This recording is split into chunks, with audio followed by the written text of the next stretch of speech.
Hello friends, তো আজকে দুপুরবেলা তোমাদের রান্নাঘরে একদম নিয়ে চলে এসেছি টাটকা জ্যান্ত কই মাছ নিয়ে। হ্যাঁ বন্ধুরা, এই মাছ এখন খুবই বিলুপ্ত, প্রায় সহজে দেখা যায় না।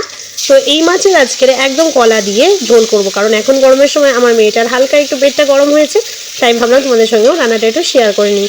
তো কই মাছে তো তেলটাই অনেক রকমভাবে অনেক সময় খেয়েছো, আজকে কাঁচকলা গাছের টাটকা দিয়ে একদম পুকুরের জ্যান্ত কই মাছ দিয়ে আজকে ঝোল বানাবো, পুরো একদম আঝালা যাকে বলে, শরীরের জন্য ভীষণ উপকার।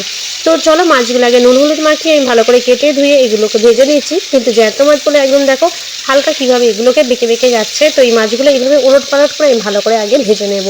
তো আমার মেয়ের ক্ষেত্রে একটা মাছ তো ভাজা রাখতেই হবে, তাই আমি ভাজা রাখবো, রেখে দুটো মাছের ঝোল করব। তো চলো সঙ্গে থাকো ভিডিওতে। তো এগুলো আমি ভালো করে ভেজে নিলাম, ভালো করে উলট পালট করে ভেজে নেওয়ার পরে এগুলোকে আমি আস্তে আস্তে তুলে নেব। মাছগুলো ভীষণ বড় ছিল আর ডিম ছিল প্রচুর, কিন্তু ডিমগুলো ভেজে তো খাওয়া হয়ে গেছে আলাদা। তো মাছটা দেখো আমার ভাজা হয়ে গেছে, এরপর আমি আস্তে আস্তে তুলে নিচ্ছি।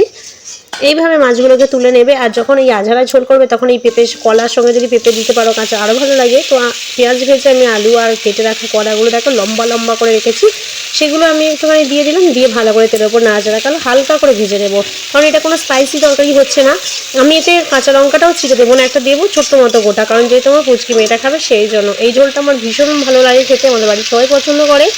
তো আমি কথা বলতে নুন আর হলুদ দিয়ে দিলাম।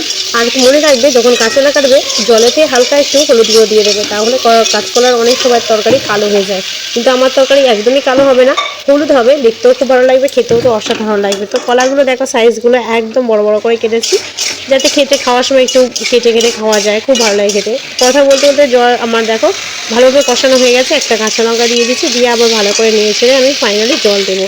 হ্যাঁ, এতে যদি তোমরা একটু হালকা আদা বাটা আর গোটা জিরে বাটা দিতে পারো তাহলে কিন্তু আরও ভালো হয়, কিন্তু দোষের মুখে এখন তো আমি দোকানেই যেতে পারবো না, সেজন্য আদা নেই, হালকা জিরে গুঁড়ো ছিল বাড়িতে ভাজা, সেটাই আমি দিয়ে কাজ চালিয়ে নেবো।